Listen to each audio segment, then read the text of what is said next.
Cum putem folosi codurile promoționale? În acest videoclip explicăm la ce folosesc codurile promoționale, cum pot fi utilizate și cum le putem crea. Codurile promoționale sunt un instrument eficient pentru atragerea de noi clienți și fidelizarea celor existenți. Acestea sunt coduri speciale care oferă reduceri clienților, fie sub formă de procent, fie ca sumă fixă, pe baza comisionului tău.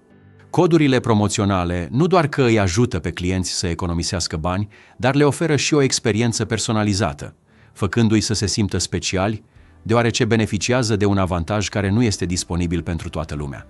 De exemplu, poți oferi un cod promoțional cu ocazia zilei de naștere a unui client, pentru o sărbătoare specială sau pentru a încuraja clienții inactivi să facă o rezervare. Codurile promoționale funcționează excelent în perioadele de activitate scăzută pentru a stimula vânzările sau pentru a promova noi produse de călătorie. În plus, îți oferă posibilitatea de a analiza care oferte au cel mai mare impact asupra publicului tău țintă, astfel încât să-ți poți ajusta campaniile de marketing viitoare. Codurile promoționale nu sunt utile doar pentru a oferi reduceri, ci și ca instrument de colaborare cu bloggeri și influenceri. Le poți oferi coduri personalizate, urmări traficul generat de aceștia și îi poți recompensa corespunzător în funcție de rezultatele obținute. Accesează secțiunea Gestionare coduri promoționale din meniul principal. Să analizăm două scenarii diferite, un cod promoțional unic pentru ziua de naștere a unei cliente și un cod reutilizabil pentru a stimula rezervările în Thailanda în extrasezon. Apasă pe butonul Adaugă și completează toate câmpurile necesare. Primul scenariu, o reducere de 5% valabilă pentru orice rezervare efectuată într-o lună, cu ocazia zilei de naștere a doamnei Anna Schmidt. Alege opțiunea Cod promoțional unic. Inventează un nume de cod scurt și simplu. Poți restricționa valabilitatea codului la anumite țări, dar în acest caz îl vei lăsa valabil pentru toate țările. Nu uita să completezi perioada de rezervare și călătorie.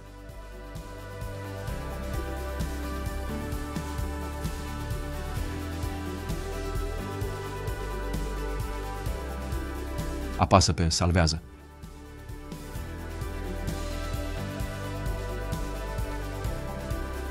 Cel de-al doilea scenariu implică un videoclip promoțional încărcat pe Instagram și o postare pe un canal Telegram, care oferă o reducere de 100 de euro pentru rezervările unei vacanțe în Thailanda. Este important de menționat că sistemul va sugera automat costul minim al serviciului necesar pentru ca codul promoțional să funcționeze. Această limitare depinde de setările tale de comision. Apoi, alege opțiunea de cod promoțional reutilizabil pentru ca mai mulți clienți să-l poată folosi. Dă-i un nume ușor de reținut și restricționează-l pentru Thailanda.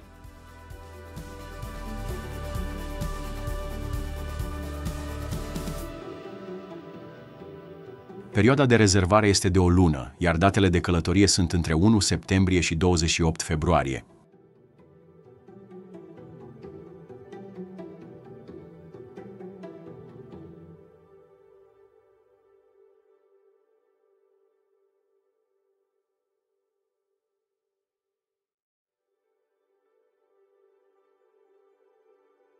După salvare, poți trimite codul promoțional persoanelor interesate sau îl poți publica pe rețelele sociale. Poți edita sau dezactiva codul promoțional oricând, dacă este necesar. Când un client care a primit un cod promoțional rezervă un serviciu de călătorie pe site-ul tău, care îndeplinește condițiile codului, trebuie doar să introducă codul pentru a beneficia de reducere.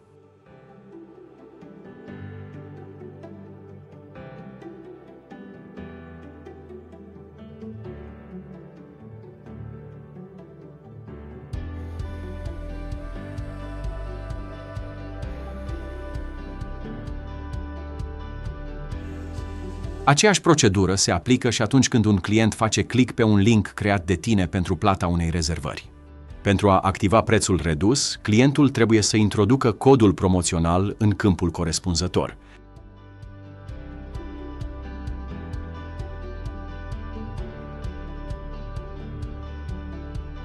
Între timp, în contul tău de agent, în secțiunea Gestionare coduri promoționale, Poți urmări toate rezervările efectuate de clienți folosind un cod promoțional. De exemplu, poți verifica ce rezervări au fost finalizate cu anumite coduri. Suntem convinși că codurile promoționale reprezintă un instrument eficient pentru dezvoltarea afacerii tale. Te ajută să construiești o relație mai puternică cu clienții, să crești loialitatea acestora și, desigur, să generezi mai multe vânzări. Folosește-le cu încredere, experimentează cu formate diferite și observă cum contribuie la creșterea cererii și succesului serviciilor tale. Videoclipul s-a încheiat, dar asistența noastră 24/7 nu se oprește niciodată. Dacă ai întrebări, nu ezita să ne contactezi direct.